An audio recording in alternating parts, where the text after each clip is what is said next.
Bonjour, je m'appelle William, je suis serrurier métallier. Ça fait 8 ans que je travaille dans ce secteur. J'ai eu l'occasion de concourir pour les Olympiades des métiers, pour lesquelles aujourd'hui je suis préparateur technique en vue des futures finales internationales qui se dérouleront à Lyon en 2024. J'ai passé un CAP et un BP en métallerie et aujourd'hui je prépare un brevet des métiers d'art en ferronnerie d'art. Aujourd'hui on va recevoir Alexandre pour lui faire découvrir les métiers de la métallerie. Bonjour Alexandre. Bonjour. Qu'est-ce qui t'amène ici? Je suis au collège, j'ai des plutôt bonnes notes. J'ai appris qu'en troisième je devais faire les jeux de fin d'année.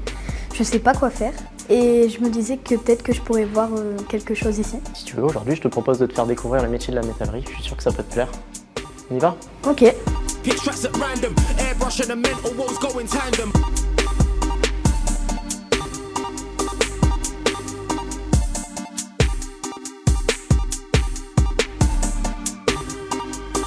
Bonjour.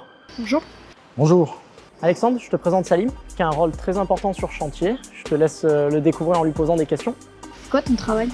Alors mon travail c'est conducteur de travaux qui consiste à organiser, suivre les moyens humains, techniques et financiers tout en respectant les délais et les règles de sécurité et surtout la satisfaction client.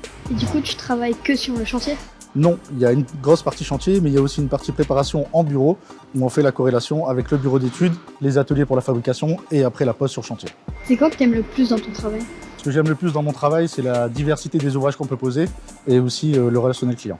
C'est quoi ton plus beau chantier? Alors le plus beau chantier que j'ai eu l'occasion de suivre, c'était en Martinique, la cathédrale Saint-Louis à Fort-de-France. C'était un très beau chantier et j'en suis très fier.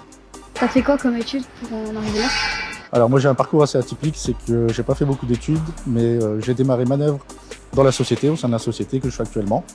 Et j'ai gravi les échelons petit à petit jusqu'à arriver au poste de conducteur de travaux.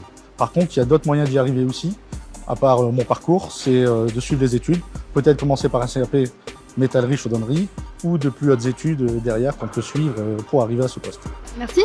De rien. Pour résumer, le métier de conducteur de travaux, c'est...